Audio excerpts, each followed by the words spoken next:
ಮೊನ್ನೆಗೆ ಕಂಡ್ಬಂದೆ ನಾನು CCL ಅಲ್ಲಿ ನಿನ್ನೋಡಿ ಸೋತು ಹೋದೆ ನಾನು ಸೈಕಲ್ ಕ್ಯಾಪಲ್ಲಿ ಸಿಕ್ಕಾಪಟ್ಟೆ ಹಾಟು ವಾಯ್ಸು ತುಂಬಾ ಘಾಟು ವಿಷ್ಣುವರ್ಧನ್ ಬಿಟ್ರೆ ನಿಂಗೆ ನಾನು ಫ್ಲಾಟ್ 6 ಫೀಟು ಸಿಂಹ ನಿನ್ನೋನಿಗೆ ಬಿಟ್ಟಲ್ಲಮ್ಮ ಪಟ್ಟಾಗಿ ಗೋಡಂಗೆ ಹಚ್ದಂಗಾಯ್ತು ಬೆಂಕಿ ಹೌದು ಸ್ವಾಮಿ. ಮಾಮು ಮಾಮು ಮಾಮು ಸೈಲೆಂಟ್ ಮಾಮು ರೇ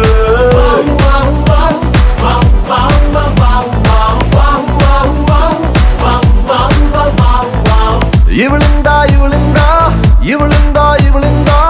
ಇವಳಿಂದ ಇವಳಿಂದ ಅಯ್ಯೋ ಇವಳಿಂದ ಬಚ್ಚನ್ನೇ ಕಳೆದೋದ ತೂಫಾನೆ ಬಂದ್ರು ಎದೆಯ ಕೊಟ್ಟು ನಿಲ್ಲೋ ನನ್ನನ್ನ ಉಫಂದ ಊದಿ ಸುಮ್ನೆ ಹಂಗೆ ಬೀಳ್ಸೆ ಬಿಟ್ಲನ್ನ ಎಲ್ಗಲ್ ಹೋಗಿ ಈಗ ನೋಡ್ಕೊಂಡ್ ಬಂದೆ ಈಗ ನೀನೇ ಅವನು ಅಂತ ಅನ್ನಿಸ್ತೈತೆ ಈಗ ಅದ ಮುಂದಿನ ಭಾಗ ಶುರುವಾಗುತ್ತೈತೆ ಈಗ ಪಟ್ಟಾಗಿ ಗೋಡಂಗೆ ಹಚ್ದಂಗಾಯ್ತು ಬೆಂಕಿ ಹೌದು ಸ್ವಾಮಿ. ಮಾಮು ಮಾಮು ಮಾಮು ಸೈಲೆಂಟ್ ಮಾಮು ರೇ